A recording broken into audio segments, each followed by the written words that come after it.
Hey guys, Gene here again. Sorry about that. We had an assimilation of our YouTube channel or something. The Borg took over. They cut our stream. They didn't like what we were saying, but we are back. Hopefully, we get most of you guys back into this, and we can continue the conversation about AV receiver inflated power ratings and what we're going to do about it.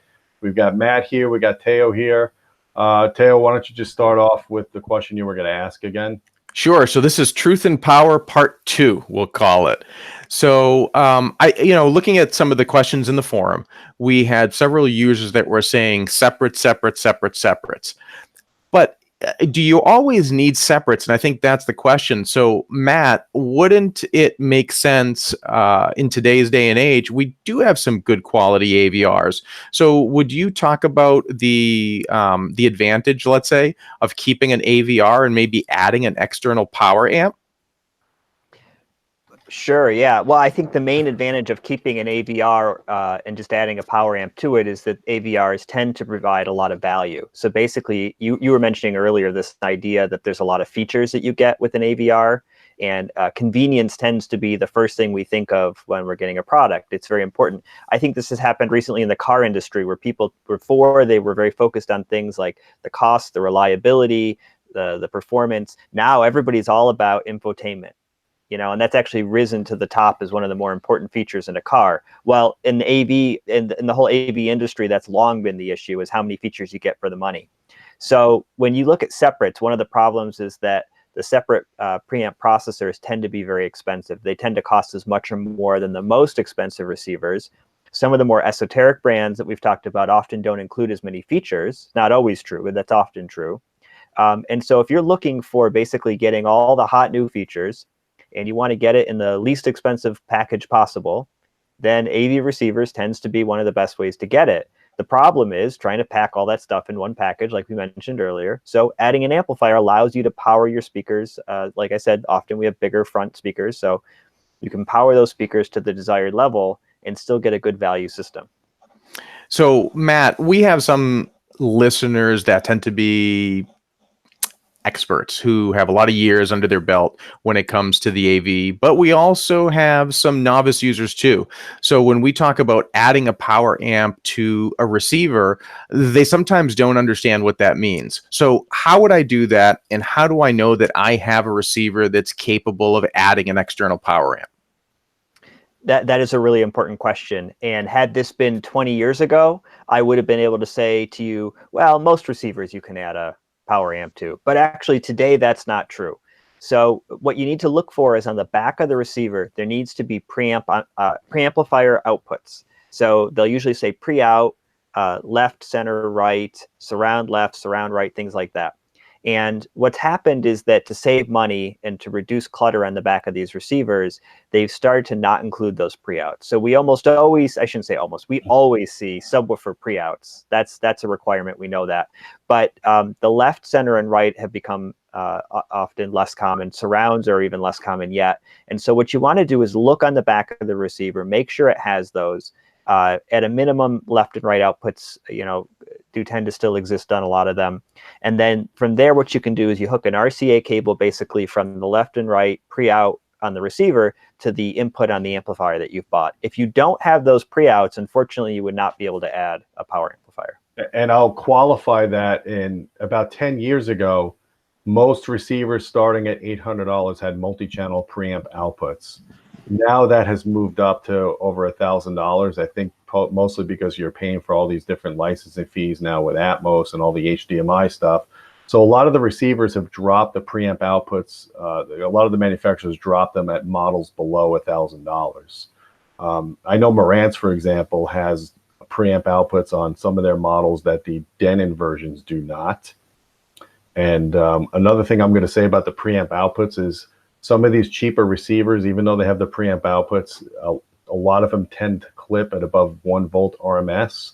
So when you're buying a multi-channel power amplifier and you want to supplement power, make sure you look at the voltage gain of that amplifier and make sure it's at least 29 dB. And what that will guarantee you is that 1 volt RMS should get you to drive that amplifier almost to full, probably at full power. You don't want to clip the preamp before the power amp clips. So it's important to choose an amplifier that has a high voltage gain to compensate for that. And only the really good high-end Denons, Marantzes, and Yamahas will give you 2 volts RMS of more output unclipped. And that's, again, something that we check, and that goes unnoticed in the industry because nobody checks that stuff anymore. I've fought with Yamaha for years on their preamp outputs because they would clip it above a volt RMS, and they finally listened, and they've been changing it. The Avantage line, not the 800 series, but anything above that, like the 1070 or the 2070 and above, those will give you 2 volts RMS output. The Marantz and Denon ones definitely give you 2 volts RMS output. I've checked a Integra that I have in for review right now. It's a very good preamp outputs, even though the power amp inside this Integra is mediocre and it can drive 4 ohm loads very well. It's a great preamp. So for anyone that's driving more difficult loads, you definitely want to supplement with external amplification. So it's fair to say, and I guess this is a little bit of a leading question, is as I go up product line, so we were talking down in New Orleans about the Denon 8500, which I had the opportunity to review. Some of these higher end AVRs really do have tremendous preamp sections that typically enthusiasts would only associate with separates. So if I'm going with a higher end AVR, I'm really not losing all that much, and combine that with an external power amp, I'm getting a tremendous value package, aren't I?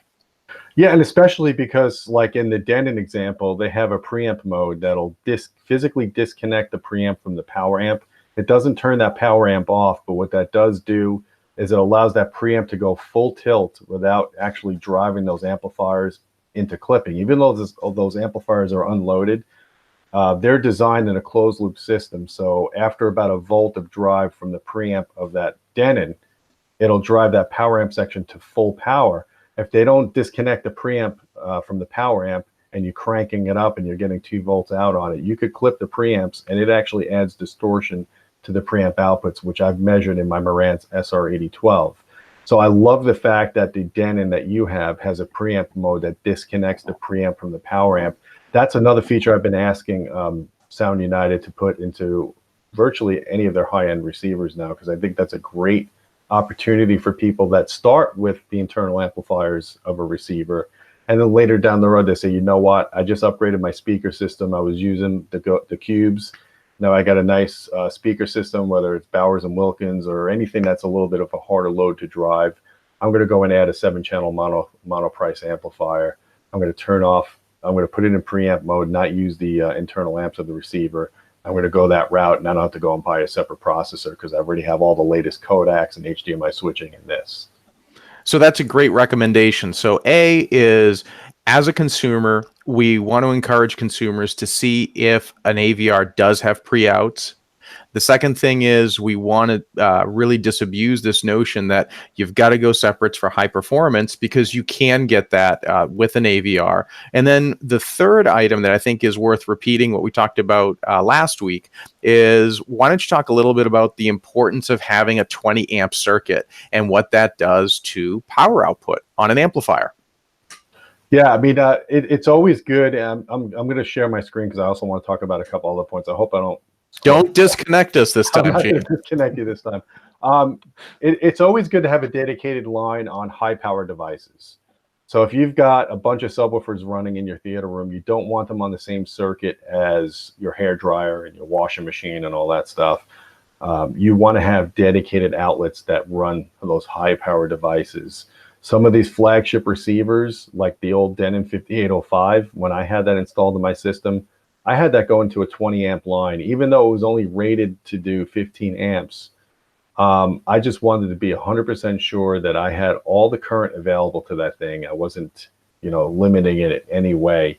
When I do my power testing on products, if I don't use the 20 amp line and I use a 15 amp line that's shared, it really affects the power output. And you saw that in my Marantz review when I did the SR8012.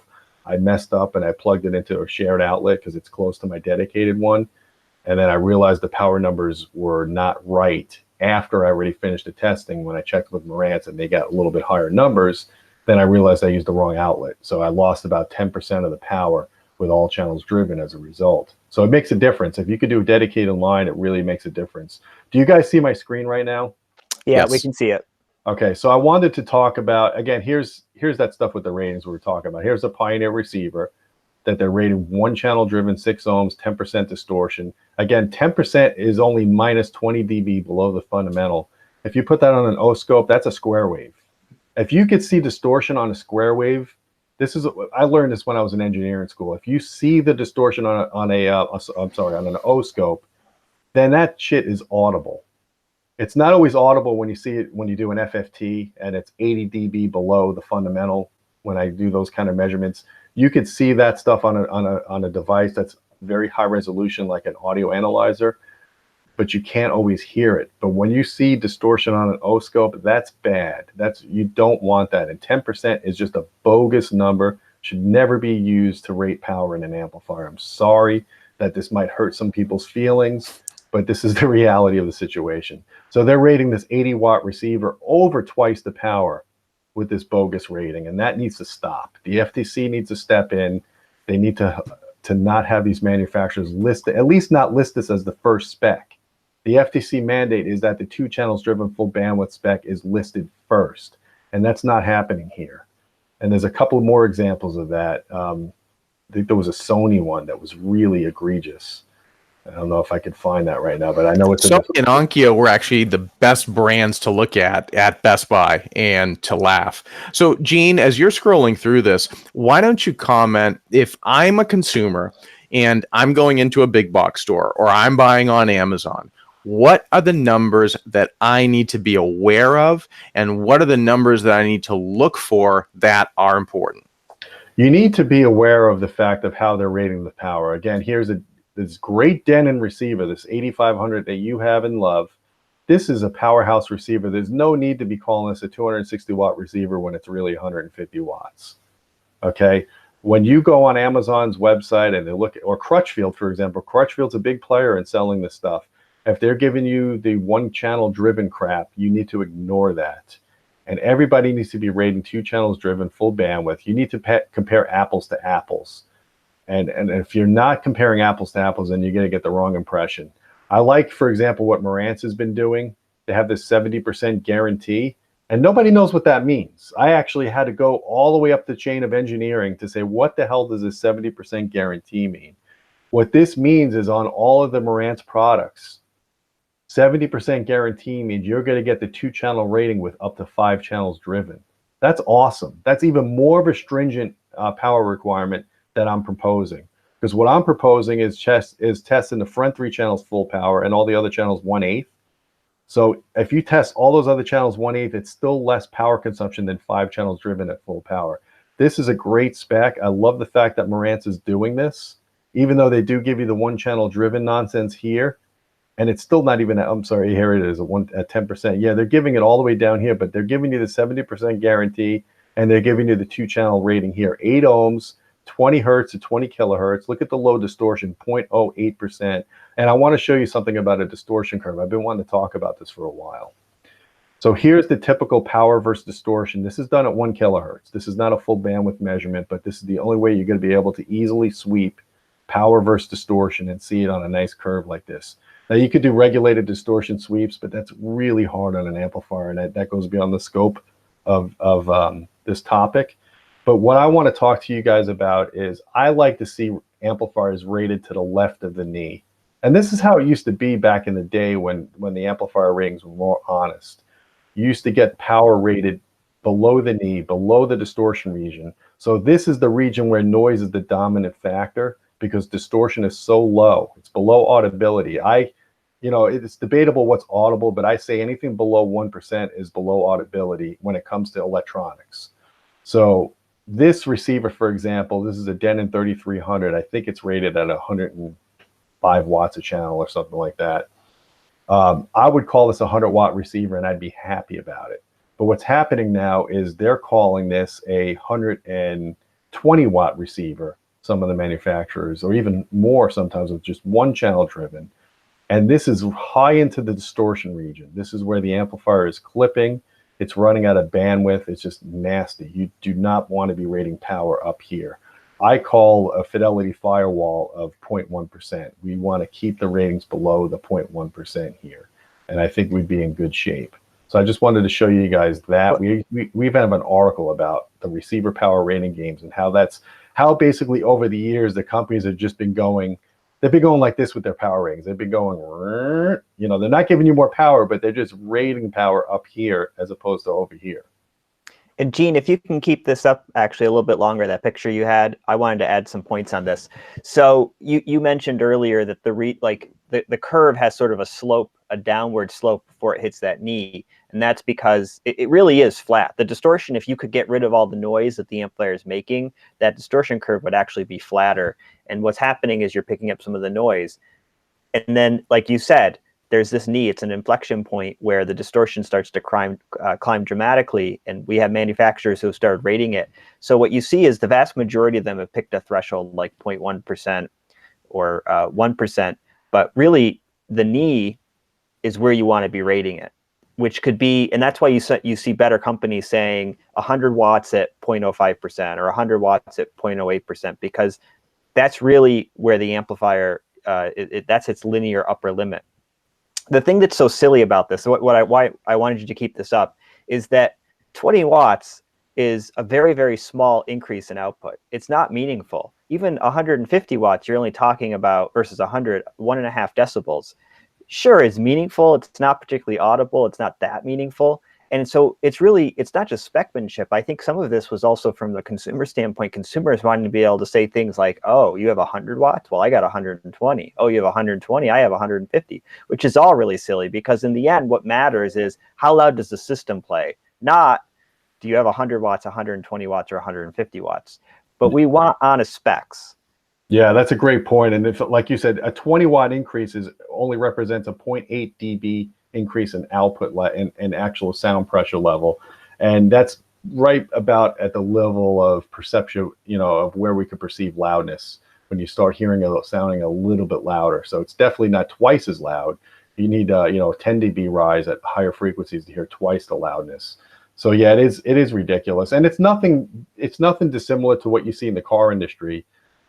Years ago, I owned an Acura TL Type S, and I was all happy. I had this 300 horsepower car. And then the next year, the industry cracked down on overinflated horsepower ratings, and Honda and Toyota got busted. That 300 horsepower car got derated down to 286 horsepower, and I was pissed off. I lost 15 horsepower, even though I never had the horsepower to begin with.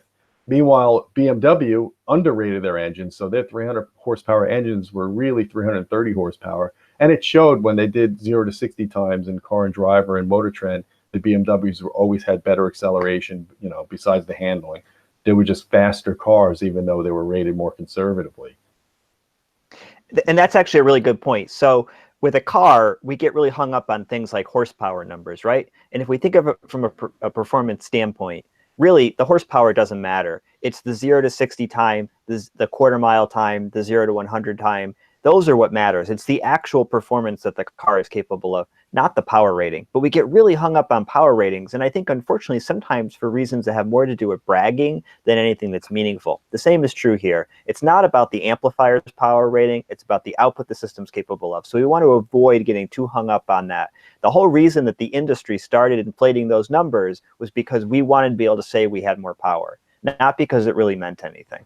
Yeah, exactly. So I just wanted to show a couple more stickers here. This is a ridiculous sticker from Yamaha. Teo, thanks for taking this at Best Buy.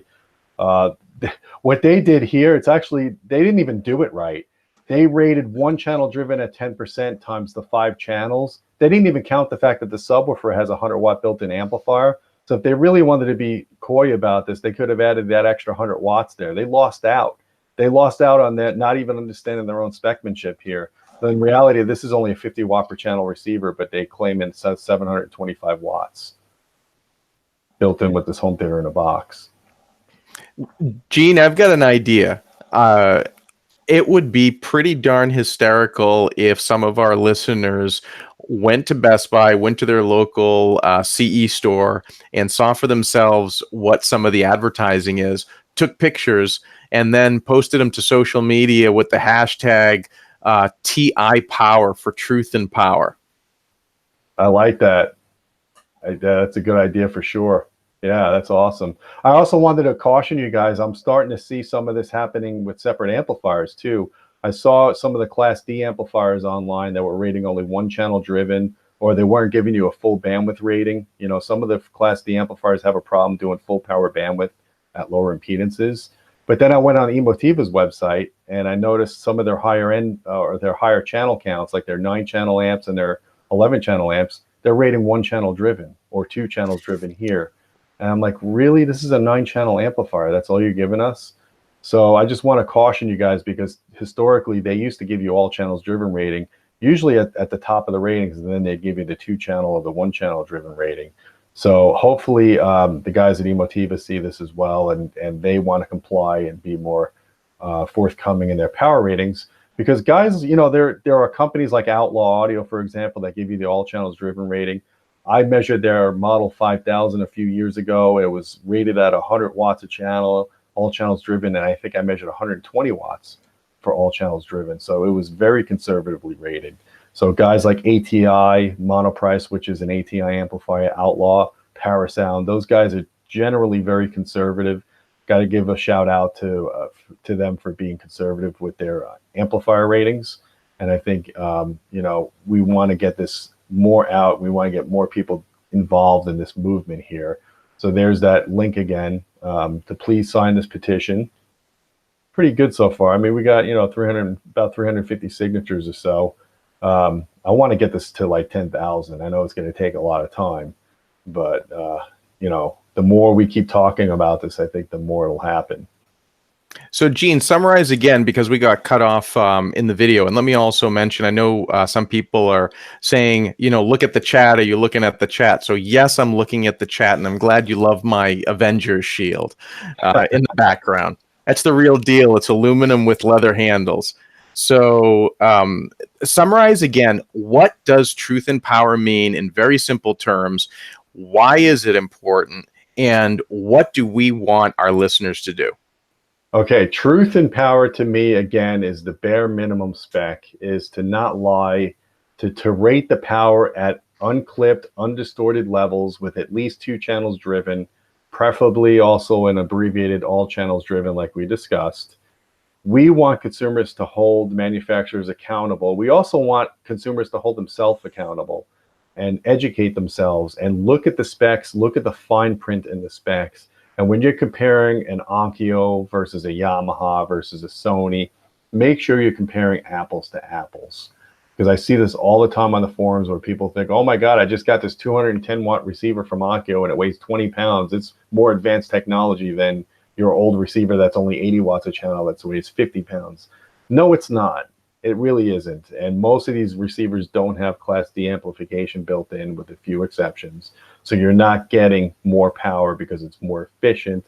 You're just getting inflated power ratings. So we want to kind of end the inflated power rating thing. We want to sign this petition. I'm also going to write to the FTC. I'm going to try to get them more involved. You want to write to your manufacturers. You want to tell them basically your purchase and decision is going to be based on truth as being a marketable commodity, and you want more truth in their product ratings. Because like Matt was saying before, you're just rating these products, you know, higher up in the distortion scale. It's almost meaningless in how much more output you're bragging about, and you're just giving us distorted output ratings, and we want that to end. And if I can, I would like to add that in the reason we want truth and amplifier ratings here is because that number needs to mean something for us as a consumer. It's not just about knowing that that's the right number, but that number actually has utility for us when we're making purchasing decisions. So if you think about, like, Audioholics has room size ratings for subwoofers. How loud can the subwoofer play for a given size room to hit a certain level, right? And that is a function for any system, basically, of the amplifier power and the speaker's maximum power handling and you know, accounting for compression. And so in a home theater, most people, when they're purchasing, probably aren't thinking about this. They're not going in there and saying, well, I want it to be able to play at THX reference levels. That's something that some of us that are a little bit more crazy about this stuff get into. But for a lot of consumers, it's, hey, I went to the movies, it sounded awesome, I want that at home. But the reality is that is what you're doing. You're trying to come up with a system that's capable of hitting a certain output level. And to be able to do that, The only way to really calculate that right, which consumers are supposed to be able to do by law, is to use a standardized metric for sensitivity in the speakers and a standardized metric for power. But they're not using standardized metrics for sensitivity in speakers. Those are all over the place. And they're not using standardized metrics for measuring power. And so there's no way for the consumer to figure out what they need to hit that level that they're looking for. Yeah, that's a great point, Matt. That's an awesome summary of what we're looking for. So, guys, I want to kind of look through some of these comments. I know we lost a bunch of the comments on the other part. So, somebody gave us a super chat of 20. I'm sorry I didn't shout out to you. Tika gave a super chat here as well. Thank you. Appreciate that. Let's see some of the comments here. Gene, I've got a couple queued up for you, so we can Okay. you can continue to look. So Al Singleton asked, "I've got a Denon X 4500H. Do I need a dedicated line for that?" I mean, it depends on what you have connected to it. If it's the same outlet that has lights attached to it and hair dryers. For example, in my family room, when I hooked up my home theater, I kept noticing that when this receiver was really hitting hard, my lights were dimming, and I thought I was on a dedicated line, and I wasn't. So the electrician didn't label the lines correctly, so I switched over to a dedicated line. If you have a shared outlet that's using a bunch of cans, those are 60 watts per can. You got 4 or 5 cans. You're limiting your power. So yeah, it would be beneficial. The 4500 has a decent sized power supply. I think it's got maybe about a 700 watt power supply built into it. And that's the other thing I want to bring up too. Another useful spec to the end user is if receiver companies would give you max power consumption on the back of their receivers.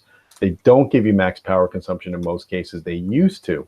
Now what you see on the back is power, but it's usually with only one or two channels driven. It's never max. Unless it says max power on the back of the receiver, you're not getting max power.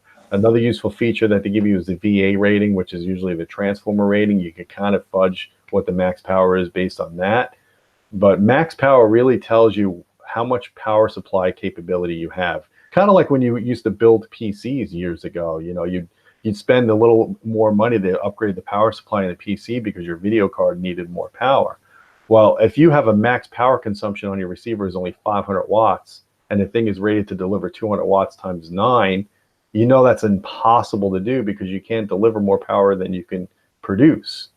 So the max power rating is another way of keeping them honest. Matt, I have a question for you, and Gene, if you could chime in as well. Is a couple of users have asked, what are some brand names of good power amplifiers, either entry level? One specific question asked at the $1,000 to $1,500 range. So, what are some brands that consumers should look for? I'll chime in real quickly and just say that I'm really impressed with what Monoprice has been doing. They've basically taken ATI amplifiers, which are time-tested designs, and they've put them in their own chassis and their own form factors. And they're a pretty good deal. I think their 2 channels are a little overpriced compared to their 5-channel and up. So if you're looking for a multi-channel amp, I think the best value in the Monoprice line is the 5-channel models and above.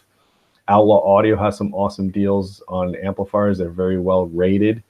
I like some of the Anthem stuff. We've reviewed that stuff. It's been pretty well built, put together.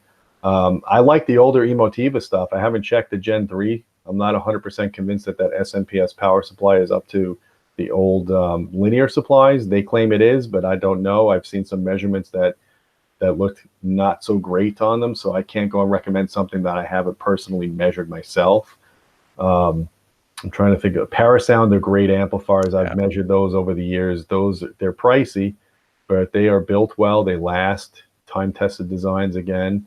For Class D, anything that has a Pascal module in it is really good, or the Hypex module.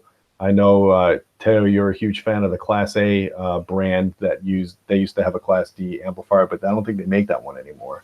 And I'll make a note on that because I was talking with Dave Nauber when we were down in New Orleans, and let me tell you, that 5-channel Class A Sigma Amp 5 that I had is probably one of, if not the best, one of the best amplifiers I've ever had come into my system for review. It's now discontinued, but you can get it 50% off. And I don't remember, there's one dealer who bought up all the stock, so you can still grab that. And it's an amazing Class D amplifier. It does not sound like those Class D amps that we like to wreck on. Yeah. Well, Matt, I'm sure you've got some recommendations as well. Sure. I don't remember if you mentioned Outlaw Audio, but a lot of their amplifiers are made by ATI, and then their lower end line, which are not made by ATI, are, as you already mentioned, a really good value. It's also a good company. Peter Treibman, who is one of the founders of that, is a good guy. And, you know, I've reviewed some of their products before, and he always says the same thing to me, which is, I will never sell a product that we wouldn't buy ourselves. So a lot of their stuff just tends to be a really good value. You know, some of the old classic brands that we all knew and loved, like Adcom, aren't really making amps much anymore. And so there's not as much from them. They may still be around making amps, and that would certainly be a good one if they are. You mentioned Parasound, which is a good one that's still around making good quality amplifiers. Accurus came back from the dead, and they are actually making very good amps. They're a little expensive, but the quality is very good. And they've brought back the higher end Aragon line as well, which are quite good. Trying to think of some other, you know, Marantz makes some amplifiers to match their processors, and they're not my favorite. I think some of the other brands we've mentioned are better, but one thing I will give them credit for is that at least when you use the single-ended inputs, they're pretty quiet and they're pretty easy to set up, and you can get discounts occasionally through dealers on those. So yeah, I've been talking to Marantz about, because if you look at the Marantz website, they're separate amplifiers. They're multi-channel amplifiers right now. I'm not talking about the P10. That's a freaking awesome amplifier. That's actually Class D now. They switched over to Class D on that one. Hypex, I believe, or Encore, one of those. The Marantz multi-channel amps are really just glorified receiver amplifiers. I think they really need to take it up a notch on that. You're not getting a whole lot more on those amplifiers that you're getting from their flagship receivers. For 11-channel amplifiers, I'm actually in the process of reviewing the Yamaha Mx 5200. It's a pretty darn good amplifier. It's 150 times 11, and it's bridgeable for the front 2 channels, but it doesn't give you double the power. They limit that. I think they're doing that for thermal reasons. Yeah. There's only a couple of 11-channel amplifiers on the market. You've got the Emotiva XPA 11, which is rated at 300 watts, 1-channel driven for the front 2 or 3 channels, I think, and then the rest of them are only 65 watts. I think that's too much of a disparity in my opinion. I don't really understand that product. The Monoprice Monolith 11, I think, is 200 watts for the front 3 channels, and then 100 all around. And that's all channels driven. They have 2 giant toroids in that thing, so you're getting rated power with a product like that. That thing weighs like 100 pounds, has a huge linear power supply in it. So it's never been easier to get good amplification on the cheap. I mean, yeah, power is just not that expensive anymore. It's true. And I'll just mention, like, I'm testing right now an amplifier from Cherry Amplifier Company. They're a little bit higher end boutique company. They make their own Class D amplifiers. And one of the things that we've learned from companies like Pascal, Hypex, especially with the Encore line, the newest versions of the Ice Power, the modules that Tommy makes for Cherry amps, are that modern Class D amplifiers can be very good. They're not all good. There's some really bad Class D out there, and there's even some pretty high-end stuff that's pretty bad, but some of the better stuff is really good. And the one reason why I think people shouldn't be afraid of it is the whole 20 amp line thing we were talking about. The reality is, as we're getting into more and more channels, you can't get enough power out of an outlet to power all those speakers to the levels that you may need. And so one of the reasons for that is you're losing about half of that wattage out of that outlet to inefficiencies in a Class AB amplifier. And so with these Class D amplifiers, 90+% of that actually can be converted into useful amplifier power. So as long as they're good quality, I actually think that that's one of the things we need to probably be moving more towards. The problem, as you've already mentioned, is they're not all great quality. A lot of them have frequency response problems, some high frequency distortion issues. They don't drive forum loads as well, but there are good ones out there. Yeah, and I think as we look at increasing channel density, it's an inevitability that we're going to probably move more towards Class D. especially now because we're seeing some designs that'll actually give you similar frequency response no matter what load it drives. 10 years ago when the Class Ds were coming out, that wasn't the case, man. A Class D was designed for a specific load impedance. If you didn't drive that 8 ohm load or you didn't drive that 4 ohm load, you would get some massive frequency peak and that with impedance mismatches on that. So it's good to see that that's not as much of a problem in some of the more modern Class Ds. There's hope there, and I don't know when we're going to see receivers switch over. I know the Pioneer ones do the Class D. They have their own module now. Probably will get one of those in for test one of these days and see how that one performs. Did not like the ICE implementation they did years ago, so hopefully the new one, the D3 modules, is a big improvement over that. So I think that's about it, guys. I think I've given you guys enough ammo with all these articles I've written about dishonesty and power ratings and receivers. I've got like 5 articles on this topic now. It's kind of like what I did with cables 10 years ago. I'm kind of tired of talking about it. I'm tired of writing about it. But this time we're going to do something about it. We're going to get more proactive. We're going to get political. We're going to have a movement. We're going to ask you guys to help us and just stir it up and get people talking about it and get people educated and get these salesmen educated at these Best Buys, because some of these kids, when you go in and you talk to them, they really don't know anything about the equipment that they're selling. And that's a sad reality now, is you don't have the mom and pop shops anymore of people that have been in the business for 20 years that really love to sell audio. You're getting, kids off of that are just coming out of high school or college, and it's their first job, and they really don't know anything about the industry, and they're just going off a spec card. And that's unfortunate, because that does a disservice to everybody. Especially when the spec card is misleading. Yeah, very misleading. 1,200 watts. Yes. Yeah. I don't know if there's any other comments that we want to address. Teo, did you see anything else in here? Well, I think just a couple of things is thoughts on Parasound. Obviously, I mean, just a great company, especially the upper end of the Parasound line. And of course, we want to give a nod. Macintosh makes just great products. So yeah, at the high end, absolutely, Mac gear is just really sweet. Well, if I'm going to go to that level, I'm just going to go get some Levinson stuff and call it a day, man. Because the Levinson amplifiers are just no holds barred, great stuff. Yeah. And other than that, Gene, I think we can probably give it a wrap. But one more time, let's recap again. What's our call to action? What are the things that we want people to do? Number one, educate yourself. Read the articles on Audioholics. Understand power ratings and how they're being done. Number two, sign that petition that we set up in change.org. So we want to get as many emails on that. I'm not doing anything with the emails. I'm not sending them out to anybody. I just want to have large numbers to send to these manufacturers, because I'm going to keep emailing these guys to say, hey, take those one-channel driven stickers off of the front panel of your receivers, change your displays, go into your local Best Buy or your local Magnolia, whatever place you go and buy equipment, and demand that they take those misleading labels off of their products and be more honest about it. Email them, email Best Buy, email Crutchfield. Those are the 2 biggest ones. Amazon, for example, those are the 3 biggest retailers of AV receivers. Let's get them to change the power ratings in their website as well. I'm going to be submitting something to the FTC, and I'll probably have a follow-up article. And if there's any course of action there, I'll follow up, whether with YouTube or just another article.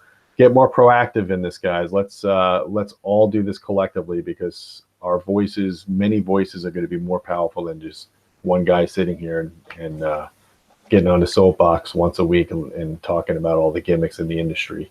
I mean, I like doing that. It's fun. It might be entertaining to you, but we need strength in numbers. So get on social. We want people to tweet at Audioholics Live, and we want people to use the hashtag TI Power, Truth in Power. So that way we can track what you're saying. And don't forget, go to your local electronics store, take some fun shots of all those dishonest power ratings and share them so we can all laugh about them and comment of how big of a problem this is. Yeah, I'm looking forward to those pictures. We'll be sharing those on Facebook if you send them to us. So, Gene, I think that's a wrap. Matt, any final thoughts? No, nothing for me. I think this is going to be great. I'd love to see some movement in this. And I think, as we already mentioned, I said, no, I don't have a thought, and here I am. But I think, you know, we have a real opportunity here. So we've got Sound United, who is becoming basically probably the largest manufacturer of receivers in the industry. If they can get behind this with us, I think that we stand a good chance of seeing change for the first time, probably ever in my lifetime, at least. Yeah, it's awesome, and I just want to I just want to give them credit. Sound United's been really great about listening to us. Taylor, you saw them in our meetings when they asked us how can we be better channel partners and how can we be better at elevating the audio experience of people. We just raised our hand and said, well, one thing is let's get more honesty and power ratings. They actually listened. They didn't kick me out.